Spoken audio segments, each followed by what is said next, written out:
Kita tidak perlu hal-hal luar biasa untuk mengalahkan iblis. Yang dibutuhkan justru hal-hal biasa dalam iman Katolik. Romo Vincent Lampert menjelaskan, menurut saya cara paling umum iblis berinteraksi dengan kita adalah lewat godaan. Itu adalah tahap pertama. Dan di ujung yang paling ekstrim adalah kerasukan setan. Saat iblis benar-benar menguasai hidup seseorang. Tapi di antara dua titik itu, godaan biasa dan kerasukan penuh, ada tahapan-tahapan lainnya. Gereja mengajarkan bahwa ada 4 bentuk aktivitas luar biasa dari iblis. Investasi setan, kehadiran roh jahat di tempat, benda, atau bahkan hewan. Hewan bisa kerasukan. Ingat Injil Markus bab 5, kisah orang yang kerasukan legion. Setelah Yesus mengusir setan itu, roh-roh jahat masuk ke dalam kawanan babi. Faksasi setan, serangan fisik dari iblis. Obsesi setan, serangan mental atau psikologis yang sangat mengganggu. Kerasukan setan, saat iblis mengambil alih tubuh seseorang dan menggunakannya seperti miliknya sendiri. Dia bisa melihat dengan mata orang itu, berbicara dengan mulutnya, mendengar dengan telinganya. Jadi kalau seorang kerasukan, semua tindakan tubuhnya dikendalikan oleh setan, bukan lagi dirinya sendiri. Ada 4 aktivitas biasa iblis yang kita semua alami. Penipuan, kita mulai mempercayai kebohongan iblis.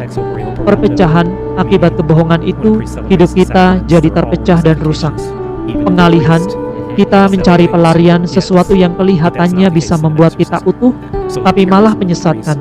Misalnya perilaku adiktif yang sebenarnya membuat kita makin jauh dari kebebasan sejati.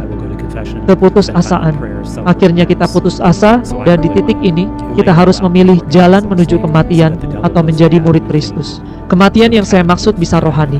Banyak orang sekarang menjadi ateis, tapi bisa juga fisik.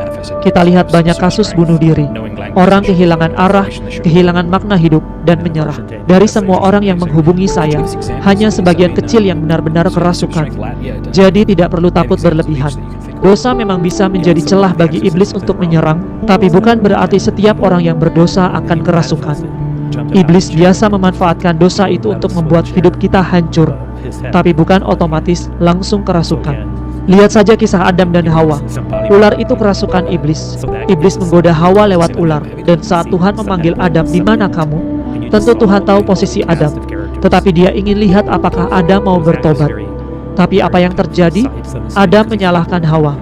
Perempuan yang kau tempatkan di sini. Selalu saling menyalahkan.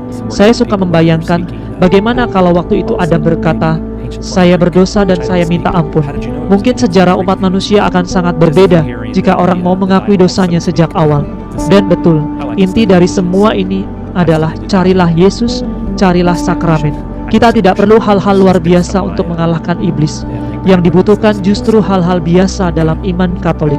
Ikut Ekaristi, menerima sakramen, berdoa, membaca kitab suci. Kalau kita hidup dalam hal-hal tersebut, iblis sudah kalah.